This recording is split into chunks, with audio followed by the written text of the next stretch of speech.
सुरक्षा एक बहुत बड़ा मुद्दा है।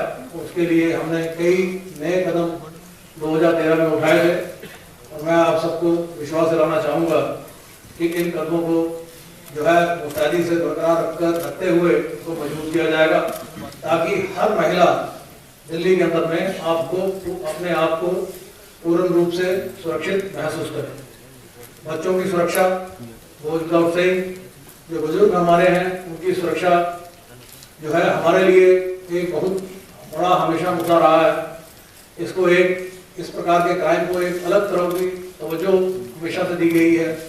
दिल्ली पुलिस ने कई प्रकार की कार्रवाइयाँ शुरू की हैं जिससे इनके साथ में राब्ता कायम किया जा सके, इनके सुरक्षा को मजबूत किया जा सके।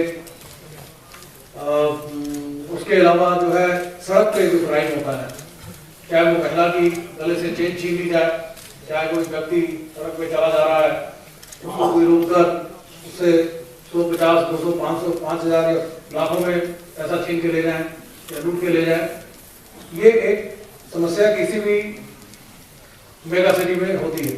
तो दिल्ली में भी ये समस्या है और हम इस समस्या को बहुत सीरियसली लेते हैं। तो उसके लिए एक जो है उसका जो उपाय है, एक उपाय प्रिवेंटिव उपाय ये है कि सड़क पर मैक्सिमम जो है पुलिस की प्रेजेंस रखी जाए। खासतौर पे जो वल्नरेबल एरियाज है वो हमारी एक प्रायोरिटी रही है। कम्युनिटी पुलिसिंग के बिना, क्योंकि जब तक हमारा कम्युनिटी से राब्ता नहीं होगा, समाज हमारे को समझेगा नहीं और हम उसके साथ उसकी कैपेसिटी को यूज नहीं करेंगे, तब तक क्राइम से मुकाबला नहीं हो सकता। इसके लिए समय समय पर कई प्रकार की जो है दिल्ली पुलिस ने उपाय लिए हैं, जिनमें से एक उपाय आपको जैसा याद होगा तकरीबन 1999 के आसपास शुरू किया गया था, नेबरहुड वॉच स्कीम, जो एक internationally recognised area security enhancement effort मानी जाती है।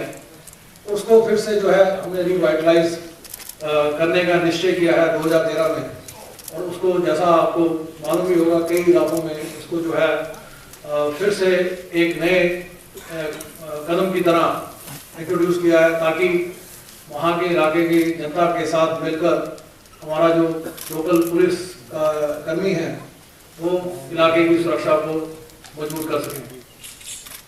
दिल्ली और जिस हालात में पूरे देश के हालात हैं, आपको मालूम है कि टेररिज्म हमेशा हमारे लिए एक चुनौती रहा है। दिल्ली पुलिस ने हमेशा उस चुनौती को स्वीकार करके बहुत ही मुस्तैदी से इसके लिए कार्रवाइयाँ की हैं। तो वो हमारे लिए हमेशा से प्रायोरिटी रही है, जो 2013 में भी थी और हमें आगे आने वाले समय में भी रहेगी। दिल्ली शहर में हर व्यक्ति किसी न किसी तरह से, आप कभी कहीं शाम को कहीं खड़े हो जाएं किसी ग्रुप में, आप अगर 1 घंटा बातचीत हुई, कहीं ना कहीं घूम फिर के ट्रैफिक के ऊपर भी बातचीत हो जाती है। आप FM रेडियो भी सुन रहे होते हैं, उसमें भी ट्रैफिक के बारे में बातचीत होती है। ट्रैफिक को सुचारू रूप से चलाना दिल्ली में एक बहुत बड़ी दिल्ली पुलिस की रिस्पॉन्सिबिलिटी है, और उसमें जो है दिल्ली पुलिस आप लोगों की मदद से, जनता की मदद से काफ़ी हद तक सफल रही है। पिछले 3 सालों में जो फैटलिटीज हैं कम हुई हैं। मोबिलिटी विद सेफ्टी एक हमारा हमेशा से प्रायोरिटी रही है और ये बरकरार अगले सालों में भी रखी जाएगी। इस साल पहले भी हम जो है मिसिंग चिल्ड्रन जो है हमेशा से एक दिल्ली पुलिस के लिए एक चिंता का विषय रहा है। आज से अगर मैं कहूँ कई दशक पहले, इसीलिए जो है मिसिंग पर्सन स्क्वाड थाना कोतवाली में, जो पुराने आप में से पत्रकार हैं उन्हें मालूम है कि मिसिंग पर्सन स्क्वाड हमेशा से कोतवाली में रहा। उसका यही ध्येय होता था, उद्देश्य होता था कि जो मिसिंग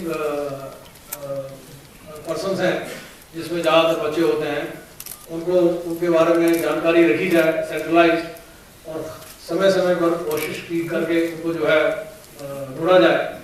तो इसमें हमारे लिए ये चिंता का विषय अभी तक बरकरार है। 2014 में खास तौर पर बच्चे जो हमारे मिस होते हैं उसके ऊपर में तवज्जो दी जाएगी। इसमें कई in the last few years, particularly Honorable High Court Supreme Court के डायरेक्शन के तहत कई प्रकार के नए इसमें स्टेप्स लिए गए हैं।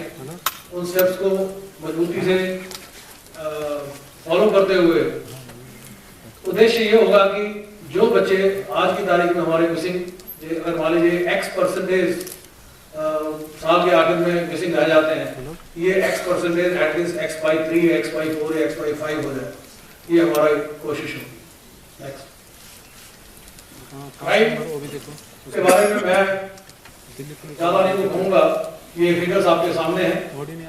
ये फिगर्स आपने पहले भी क्योंकि अखबारों में जैसे आपने देखा है, आप इनको एनालाइज करते रहे हैं। पर मैं इस बारे में आपको ये बताना चाहूँगा कि क्राइम स्टैटिस्टिक्स एक स्टैटिस्टिक्स हैं। अगर इनसे हम खिलवाड़ करेंगे तो हम क्राइम के जो विक्टिम्स हैं उनके साथ में अन्याय करते हैं। तो इसलिए हमारा इरादा बड़ा अडिग है कि registration will be as per the crime on the street. तो ये इसीलिए आप शायद कुछ देख रहे हैं कि जो कुछ हेड्स हैं जिनमें कुछ आपको अजीबोगरीब तरह के इंक्रीजेस नजर आ रहे होंगे, और मैं उम्मीद